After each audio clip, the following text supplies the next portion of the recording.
Hello. Now it's time for a surefire card trick. Yes, cards again. This is for people who have figured out your other magic tricks.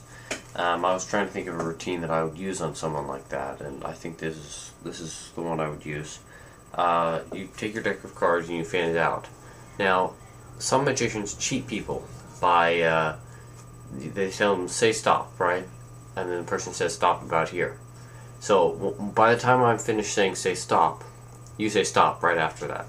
So basically I can time it such that my card, which I know where my card is, because I've been holding a break like this, more or less.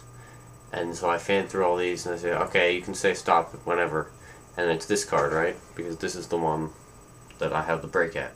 So that's your random card. So instead, you'll want to fan them out like this and then just let them pick one. When you give them a more free selection, they may choose the top or the bottom one, but you don't have a set up deck for this, so it doesn't really matter. So you have them select their card, right? In this case, 3 of spades, right? You take their card from them, right, just like this, and then you place it into the deck anywhere, you don't care.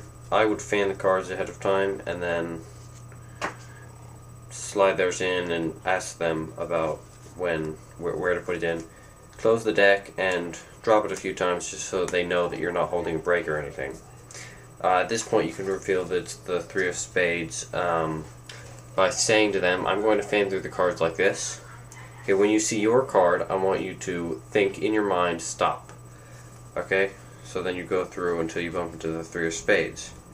Except, you never look at their card. So, how do you know when to stop, right? Well, here's the trick. Okay, I have a feedback from the camera, so I know what the card is. However, I'm not going to show you what this card is, and I'm going to sneak it to you, okay? So you're holding the card, it's right like here, right?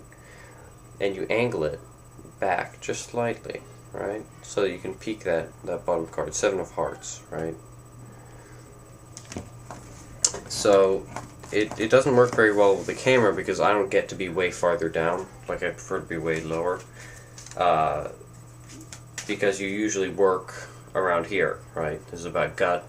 So I'm looking almost directly down, right? So when I look at a card, I'm almost looking at top and down. And if I flex it a little bit, right, like this, I get a peek at that, what it is, just the corner there. And that's all I need. So I peek their card, and then I would reveal it in that way.